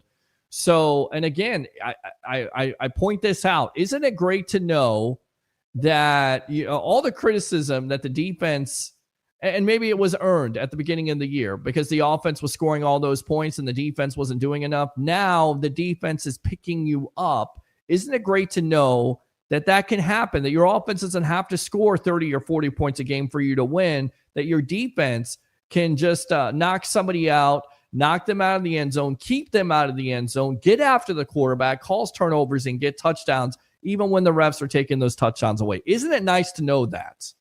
Yeah. And Taki Smith and Winfield, just complement each other. Yep. I'm hoping Taki can get some. He's got that. He just knows where the ball. He's got. So if he can get a little more of those, Dean's playing good. I like what I've seen from Morrison. McCollum hopefully can get his hands on the ball and get a couple of turnovers. We got to get a big turnover against the Patriots. Well, you got to get turnovers against the Patriots. Patriots playing well right now. They're 6-2. They are definitely one of the stories of the league early on with Mike Vrabel being the new coach there. Drake May, the second-year quarterback, stepping up. Stephon Diggs, all the stuff off the field with Cardi B. He's being productive. Yeah, you got him. Also, I mean, they got some weapons on that team. So they're going to be tough. It's going to be a tough matchup. And I think the Bucs will be ready for it because they're going to that bye week. They're going to be able to heal up, get healthy. And I love this word, recalibrate. Yeah, I think I was looking at the red zone defense. Bucs are 22 and Patriots are 28. So maybe that's somewhere where they can attack, get Bucky back and get in the red zone and just hit Kate Otten and maybe Godwin and get Gedeke back. He seemed like he was walking fine yesterday. But one more question: you think the Patriots Bucs game is right now a 1:00 game? Would you be surprised if they move it to the late afternoon, 4:00? I would not be surprised. Maybe they do flex it out. Maybe they flex it. Can they flex? I don't know if they can flex it to a Sunday night game or not, but it would not surprise me if they flex that game because there will be some national attention there. I think there'll be some national attention. I think there'll be some intrigue. And whatever game there is at 1:00 or at 4:00 at that point, maybe won't matter to the NFL. So it certainly could be flexed. And I think a lot of Bucs fans would like it to be flexed because they hate that 1:00 kickoff. It's hotter than Hades out there. 80, I think it's supposed to be 79 next Sunday. Well, it'll be nice to be 79. I'll take 79. Take the rain and shove it. I don't need that rain at this point. We all know about rain and my equipment. We won't do a post-game show. I'll have to go home. We won't do that in the field if it's going to rain. Trust me. We ain't doing that again. It's like 35%, so it's not till next Sunday. So yeah. All right. When did you get into meteorology? I love weather. Okay. But I don't know. It's gonna be Thanksgiving and Christmas are coming up, so yep. It's gonna be the first without my dad. So how you hanging in there? I know how you feel, man. It's always tough around the holidays. Yeah, I've been going to a grief share. It's been helping. So people are nice there. Good, man. You just keep your head up. I know you lost your father. I lost my father in 2017 during the Thanksgiving season, and that was our holiday. So keep your head up. Your dad's proud of you. Right. Keep on keeping on. Watch the sports web. Take your mind off it and do 3 things. Come on, do it. Bring it. Bring the passion. Bring the excitement. Just don't bring any nonsense. Go Bucs 6-2, baby. Let's go. All right, let's go, my friend. God bless you right there. He said, "Go Bucs, go Bucs." Wait up, little boy. Stop. Wait up. Go Bucs. We got the job, baby! You absolutely did. How about them Bucks, baby? Fire the cannon! Open phone line 727-255-0391 and 727-255-0391. Always here for you, by the way. No matter what's going on, we're talking sports. We talk life here. I care about my webheads. I care about the people that support me and care about me. Believe me, my inbox is always open, no matter how late it is. Please keep it to a good time here, but no matter what it is, I'm here for you guys. Seriously, whatever's going on, hopefully this show takes your mind off of that. Bucs are 6-2, by the way. Just saying. Pretty good, huh? All right, let's continue to read. I've said time and time again, Bucs need to hire Peter to be a part of their media team. Dave, I appreciate that. Thank you very much for always supporting this show. And we'll see what happens. I definitely love the Bucs, love covering the Bucs, and love this show, and love the fact of people like you that support it. You are the lifeblood of it. Let's go out to one of my favorite callers, who is very critical. We'll call him Critical Joe Sway. Mr. Critical, welcome to the Evolution. What's on your mind tonight? Let me guess. I'm talking too much football tonight. I'll be that. That's fine. I'll own that shit. I will own it. Listen. Yes. Sports Equinox is today. Okay, what's the Sports Equinox? What is that?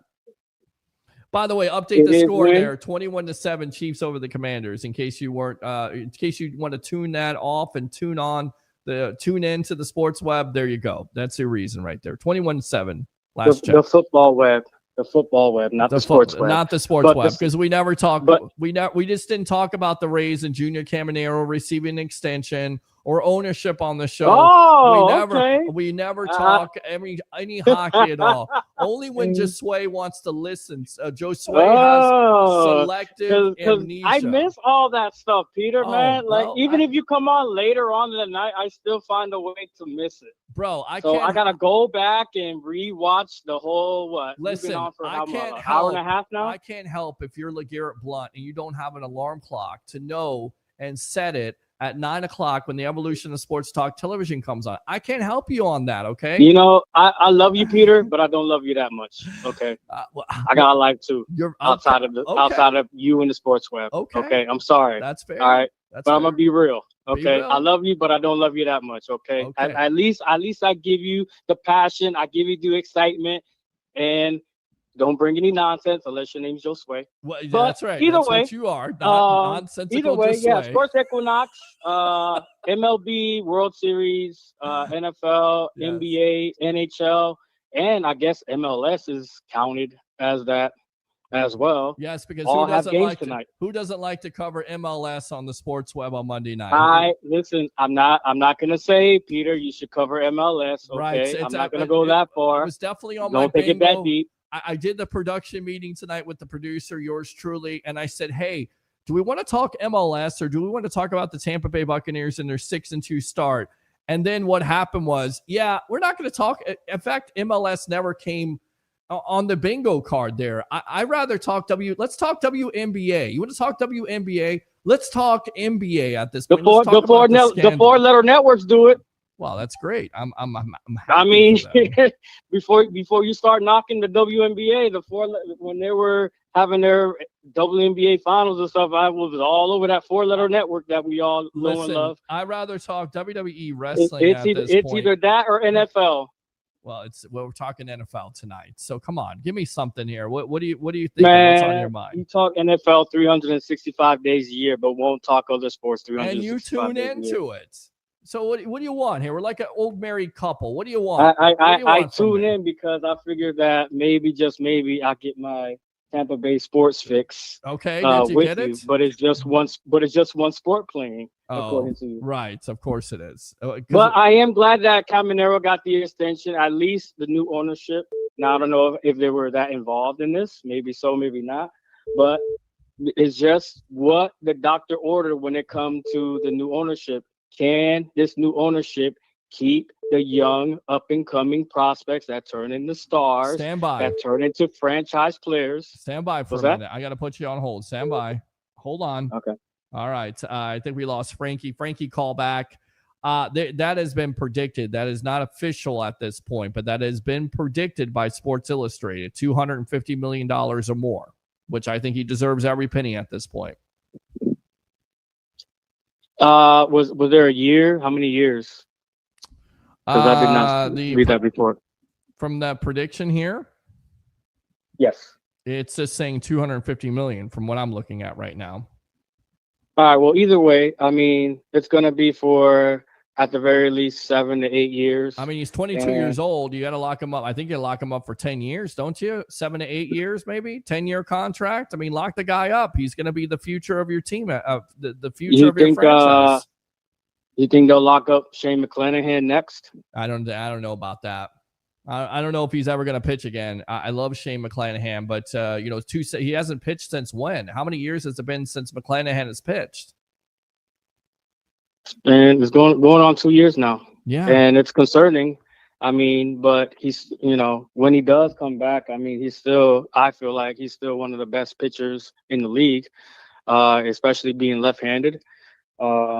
He's a luxury to have. I think there's a question mark if he's one of the best pitchers in the league because he hasn't pitched in so long. It's been like 3 years since he's been an all-star at this point. Well, before he went down, I mean, he was, right, one of the best young left-handed arms in the league. I'm not disagreeing with you on that, but there's a major question mark if he's ever going to come back out of injury. So I think I don't know what the Rays are going to do at this point. They're going to evaluate and see what happens, and I'm hoping he does come back. I don't know if he's ever going to reach that potential of being one of the great young left-handers in the league that's in the All-Star game. Is that fair? I don't know if he's ever going to reach that potential. He may never be able to reach that potential, which is sad because he's a young player and he's been through so much. You want to see him. Of course, he's a Bull. He's a USF Bull, and you see him be successful because he's definitely great in that pitching rotation. I don't know if he's ever going to be that.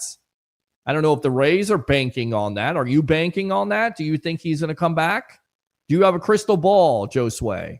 I think that he will. I think that he is capable enough to come back and pitch at an elite level. At least that's what I'm hoping. That's what I'm speculating. You're hoping now, and you're speculating. You're hoping, but you don't know. I don't know if the Rays know at this point. So we'll see how that all works out. Well, would you rather him come back and become elite for the Rays or for someone else? Well, listen, I don't know if he's ever going to be elite for anybody. I'm not saying he's going to be off the Rays. If he does, Peter, let's just. I mean, come on, Joe Sway, come on. You know the answer to the question. Of course, I wanted to be in the Rays uniform. Would I want to be a Yankee? Right. Come on, bro. Seriously? Okay, then. Exactly. So at least we take the chance and see if he does, and if he doesn't, then guess what? Now he can be a piece to trade with. I don't think he's done with the Rays, but I think he's had some setbacks. Do I think the Rays are banking on him? I still think they have some plans. We'll see. I don't know. I don't have a crystal ball. I'm not a medical professional. I don't know if he's going to be able to come back. You're asking the question, and there's my answer. So I want it to happen for him. And he's capable. Yes, he is. But yes, and you are correct, Peter. I do agree. I'm not, there's not an argument here. Like I do think that his setbacks is gonna possibly not become an elite all-star pitcher that he once was. But time will tell on that. Agreed. And we'll just see how he is when he's healthy. All right, my friend. I appreciate the call. Anything else? Okay, so. Like I said, with the sports equinox and stuff going on, it's rare that it happens, right? It happens maybe once or twice a year. So and it was all over my social media feeds all morning about the whole equinox and stuff. I guess let me just think about this, right? If we were to have these equinoxes, let's say 4 or 5 times a year, for every season, would it matter if you can do some sort of some sort of episode about recapping all the sports that go on, or is that just something that, hey, it's today's that day, woohoo, and then move on? You know the answers to the question of that, don't you? No, that's why I ask. I don't know. We cover sports whenever we want to cover sports here, whenever I think it's necessary to cover it. But predominantly, the majority of the time, we cover Bucs and we cover NFL. You know this. You keep on asking the same question and you just ask it differently and you expect a different answer. I got to run, my friend. I appreciate the call, all right? All right, Peter. You're killing me, see you man. Later. See you later, too. Yes. Goodbye, Joe Sway. Let me go out to Frankie from Wisconsin, the Hill Mark. Frankie, go ahead. Welcome to the Evolution. Hey, why aren't we covering the Dallas Mavericks, man? Well, you want to talk about the Dallas because that was I'm sorry. That was also on my bingo card tonight. We're going to have a Tampa Bay sports talk show, and we're going to talk Dallas Mavericks basketball. Not Orlando, not Miami. Let's talk about the Dallas Mavericks. What about the Dallas Mavericks? Dude, I just want my Luka back. That's all. Well, you're not going to get Luka back. He's with the Lakers. They made the trade. Get over it. Turn the page. I know. I just want my Cooper Flag, man. You got Cooper 18 Flag. years old. That's your guy right now. That's your guy. But I'm loving the addition to the studio. You got the nice Levante David to match the Mike Allstott. That looks gorgeous. Thank you, man. I gotta get a frame for that Mike Allstott. That's not looking good. I gotta get a frame for that. You know what you need? You need a barber. You really need a barber to go with that. A barber. You need to get a Rondé barber, man. Oh, I got a barber. He's at Up the Block Barber Shop there in Moog Road, 4946. You don't have to go far. It's Up the Block Barber Shop. I had to do it. I know what you're talking about, Rondé Barber. It'd be nice to get maybe a Rondé Barber sign right there by that Super Bowl. We'll see what we can do. We only have so much space, and I can't put so much on this wall because I do have roommates. And they don't like me putting marks into the wall. So I have to work with what I got. These things happen. Well, they don't happen at this house. If they happen at this house, I'm not in this house. Does that make sense? Hold on a sec, Frank. Frankie, stand by for a minute, okay? Let me put you on hold. I'm going to come back to you. Stand by. I promise. Stand by. Corey, we'll get out to you in a moment. We'll finish up with Frankie, my friend, okay? No doubt. All right. Frankie, go ahead, my friend. All right. Go ahead, my friend. Bucs are 6-2. Okay. Go ahead. Yes. Yeah, we're 6-2. We got the bye week right now, which is coming at a great freaking time. Yes. Everybody, no, not everybody, but it sure seems like everybody's hurt. I mean, we're pretty banged up. Yeah, you're definitely banged up. Yes. And I can't stress this enough. Super Bowl, Tom Brady, 2020.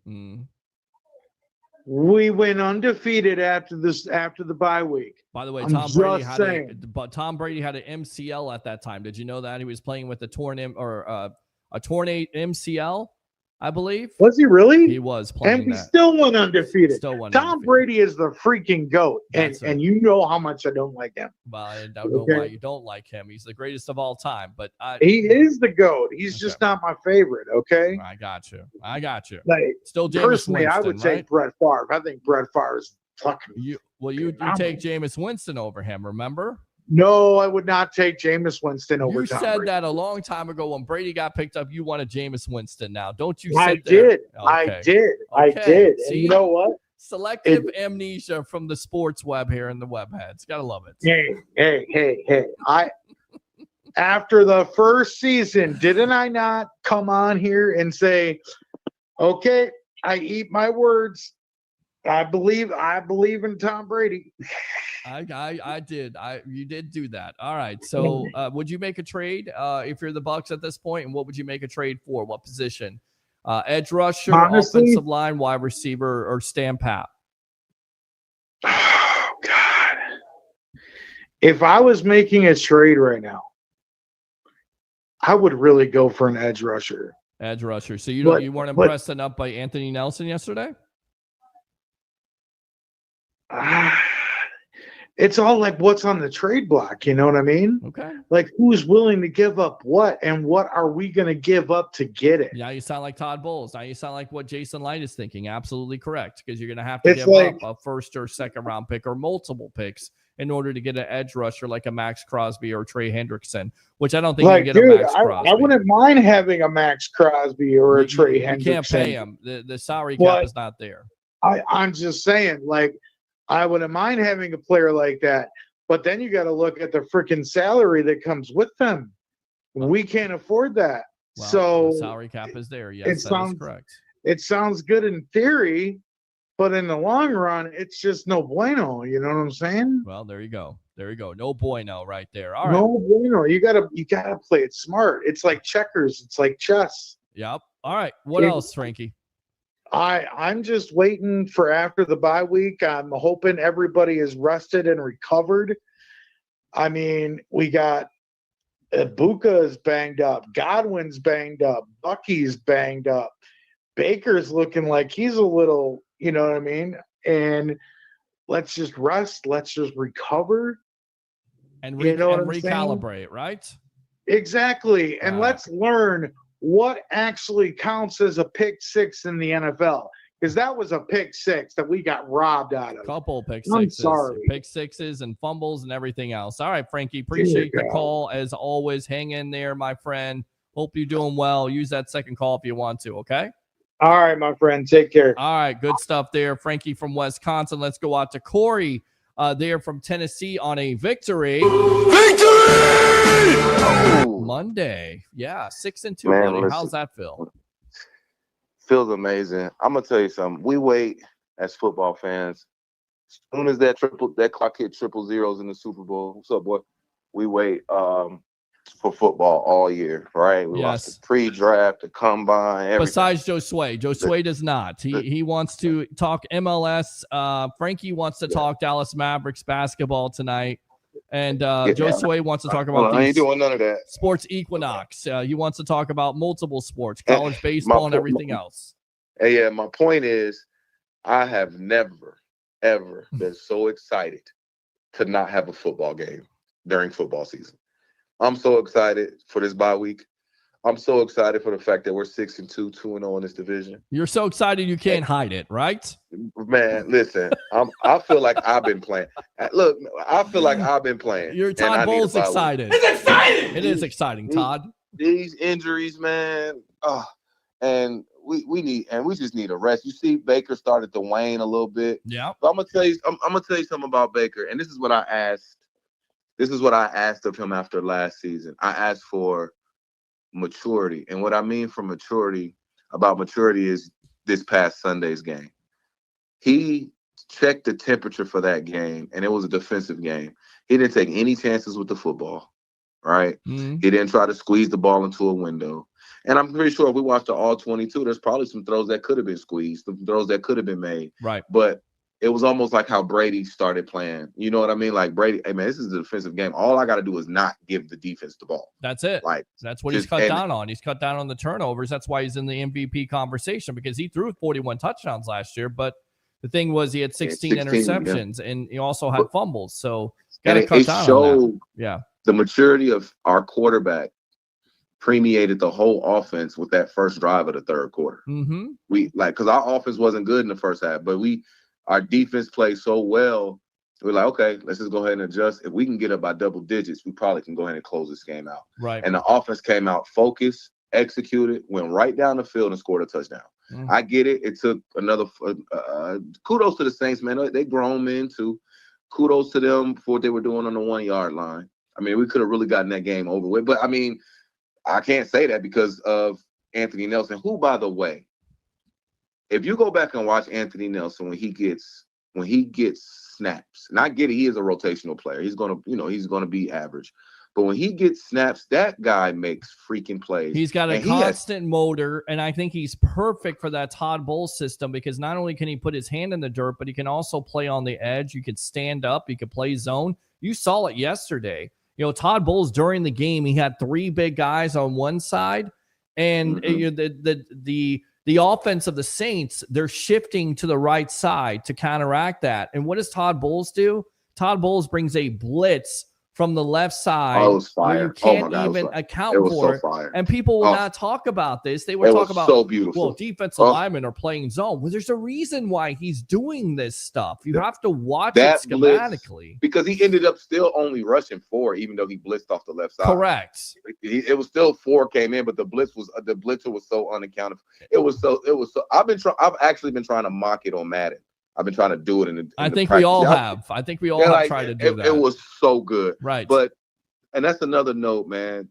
Todd Bowles, and I'm not trying to be funny, and I know the Falcons are in our division, the division rival, but to me, Raheem Morris has lost that locker room by not, and I hate to say this, in particular moments, I think the players have lost trust in him. They know that Ike Hilliard firing was a scapegoat firing. The problem with that being a scapegoat firing is Ike Hilliard is a former player. And one thing players do is stick up for their own. Correct. Ray McLeod called him out on that, and they subsequently sent Ray McLeod home, and then he's been cut. Players feel that. Players understand that, like, hey, man, that's one of our guys. Right. You know, but Todd Bowles is the antithesis of that. And even when his seat was hot 2 years ago, when we were struggling with Canales, and we were like, man, we got to get rid of Bowles, blah, blah, blah. And I might have said it a few times too, just based off how he used to manage games. And it's okay because he's gotten tenfold better. But the players never quit on him. No. All right, man. The players never stopped on Todd Bowles. They never and that's do. That's why we made the postseason, no matter how we started the season. That's why I'm so excited about this season, because being 6-2 with these injuries and the teams that we played some really good teams. You see how good Seattle is. Yes. And that's a perfect example of Baker Mayfield. And knowing that we're hurt on defense, and he's like not batting an eye. He's like, hey, I'm going to have to make some throws this game. I'm going to have to lock in. He dialed in and went toe-to-toe with a really good football team. Houston, a really good football team. And we went into Houston and did that. Yep. Without our tackles. Yes. Without, you know what I'm saying? So I love where this team is. I love that we can get healthy. The defense, you know what? Forget I mentioned health. Forget it. I don't feel like knocking on wood. Well, you don't knock on wood. Jacob Parrish has an oblique injury, but it doesn't seem like it's serious because that could be a major loss. But the defense has been hurt by injuries this year too. You know, Kalijah Kancey, you lose a couple corners, you lose Dean and Morrison there, so you have young kids that have to step in. But isn't it nice? And I threw this out there yesterday people are like, well, the offense is taking a step back. Sometimes that happens in the National Football League, and that's where your defense has to pick up the slack, and they're able to do that. So that's encouraging in itself. And the defense, man, I'm telling you right now, 5 sacks, around, 4 turnovers, Nelson coming out, playing like a man possessed. Antoine Winfield Jr., there is some. Should have had 2 touchdowns. Should have had 2 touchdowns. And there are Bucs fans that still will say that this guy is regressed because ever since he got that big time contract, that he's regressed as a player. And I don't know what you're looking at. I honestly don't know what you're looking at. He shouldn't even have played as many games as he played last year. He clearly was hurt last year. Clearly, he was hurt. You saw his impact week 1. Yep. Because the way Atlanta wanted to attack us, they couldn't because he was so good. And we play a lot of single high. Yep. And he's able to go sideline to sideline like no other. And you know what? You tend to forget this guy is 5'9", maybe 5'10" when his hair grows a little bit more. Yes. You tend to forget that because he plays like he's the same size as Derwin James. He tackles shit as well. Yep. His instincts are amazing. And he's clutch. For a safety to be considered clutch, do you understand the type of plays he has to? We don't. I think of Rondé Barber, and I know that's an astute comparison, but he makes those type of plays. He's that type of player, and we've seen it time and time again here, Corey, where he does it against the Atlanta Falcons, and it's reminiscent of 2 years ago against the Saints. He did the same thing, and I thought he got robbed twice. He did the same exact thing to change the complexion of the game, and how it changes the complexion of the game. Instead of 7-3 at halftime, it should be 14-0. 14-0. Right, and it's not because of the refs. But we'll.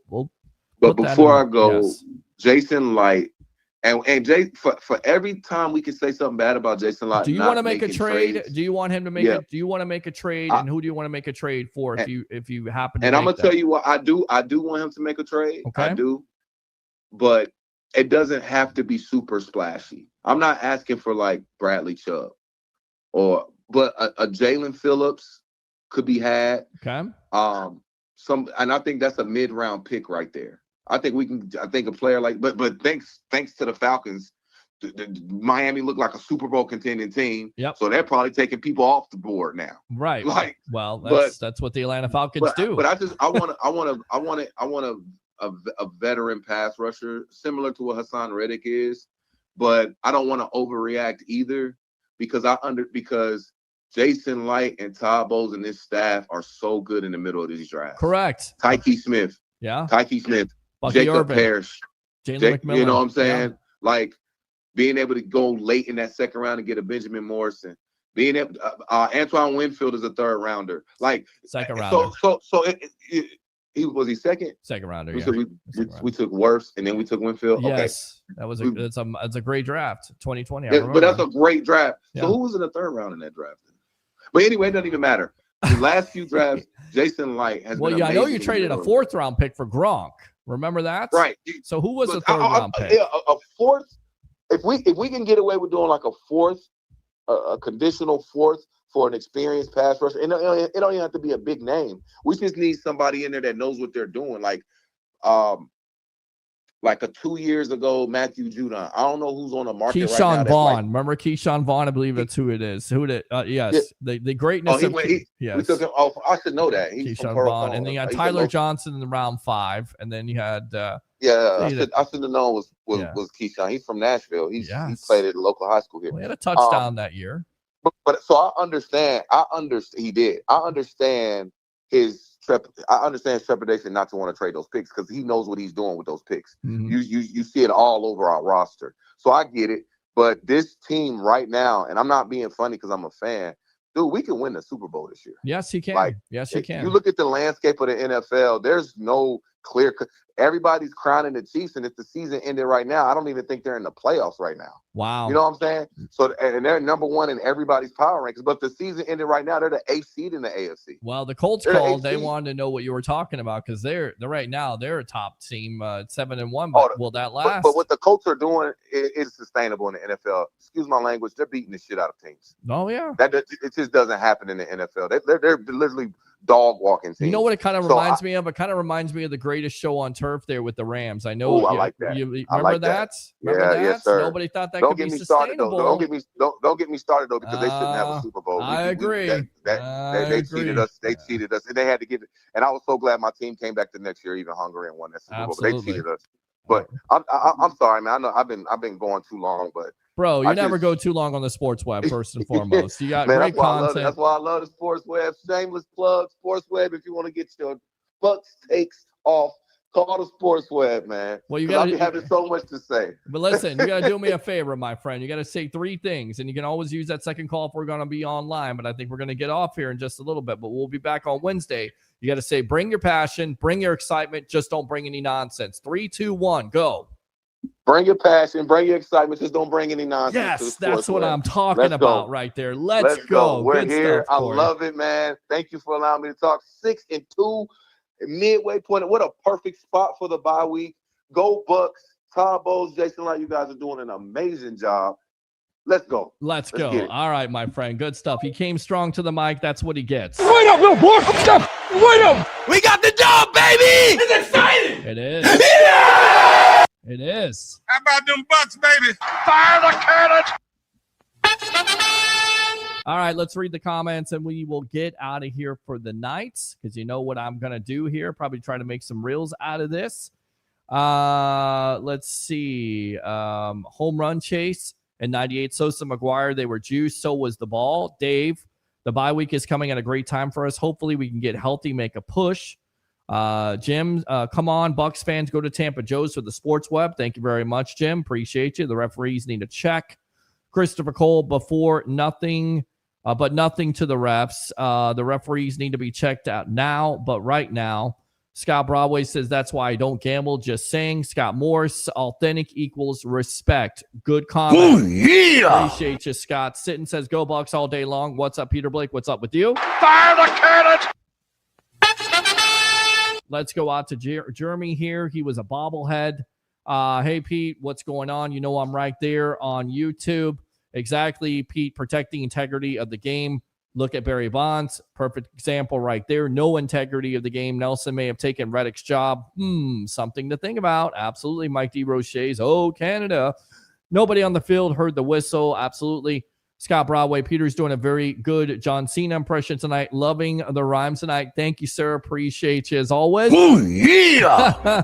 Eric says, give Bucs the rest all week. They have the rest all week. I think the Bucs should be practicing. No, they get rest all week. They're on a bye week. Antoine Winfield Jr. had 2 touchdowns in that game. So the referees had a chance to make up for their mistake and didn't do it. Are they betting against the Buccaneers? It makes me think. Dave, another thing about Winfield's touchdown not being counted is that it should have an effect on being an all-pro for the season. Rhodes won't be in the stat column. Good point. James, win-win no matter what. Good stuff there. Damn it, Jim. Damn it, Jim. What the hell is the matter with you? Referees better get it together for the playoffs. The playoffs. We are not getting rid of no one. Jeremy says Max Crosby could be a trade, maybe too much money. I don't know who is, but it could be a possibility. Chris Cole. Evans had surgery to speed up the recovery process, so he'll be ready for the playoffs, if not earlier. Maybe. Shadow says Hassan Reddick is on defense. Mike Evans needs the rehab. Chris Cole, got to get Michael Jordan back. Absolutely. This guy is crazy. Heck, 9 wins would win the South.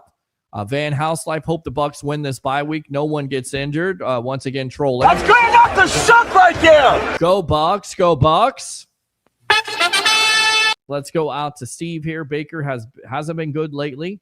Steve, again, Reddick needs to be benched. Nelson needs to be our starter. Looks like he'll get the opportunity. Would rather have 20 middle linebacker from the Dolphins. Steve, Bucs can't start fast for the life of them. Magic 1-3. Struggling fans want the coach fired after 4 games. Can you imagine if the Bucs were 1-3, want the coach fired? Because the Magic have invested so much in Bane, getting him out of the trade from Memphis, trading picks. Yes, I followed the Orlando Magic. Bancaro, Franz Wagner. Bucs should have more points on the board. Rondé was my favorite Buck of all time. Good stuff. Who is the clown caller? Come on now. Let's get some rest for the Buccaneers. Come back and beat the Patriots, I think you said, and said, go Buccaneers, go Buccaneers. Wait up, little boy. Wait up. Go Buccaneers. Yeah! Go Buccaneers. It's exciting. It is. We got the job, baby. Victory! All right, so we will wrap it up there. We'll try to keep it down because the roommates are kind of sleeping right now. So thanks a lot to all the callers tonight. You made the show. Prayers out to Harry the Greek. Hopefully he'll be back on Wednesday night on a Happy Hump Day edition. We will have the media icon, Mr. TJ Reeves. Like and subscribe to the Sports Web on YouTube. Friend me on Facebook at Peter H. Blake. Facebook stars are open. YouTube super chats. Do 3 things. Bring your passion. Bring your excitement. Just don't bring any nonsense. I'm your host, Peter Blake, your Rolex reporter. What time is it? It's my time. And for fans of the Sports Web and the Tampa Bay sports fan, especially you Go Bucs fans, it's your time. Bucs, once again, 6-2, headed into the bye week. We'll be back on Wednesday night on the evolution of Sports Talk Television. As we always say on this show to end it off, you know what, you love it, you got to have it. Go Bucs.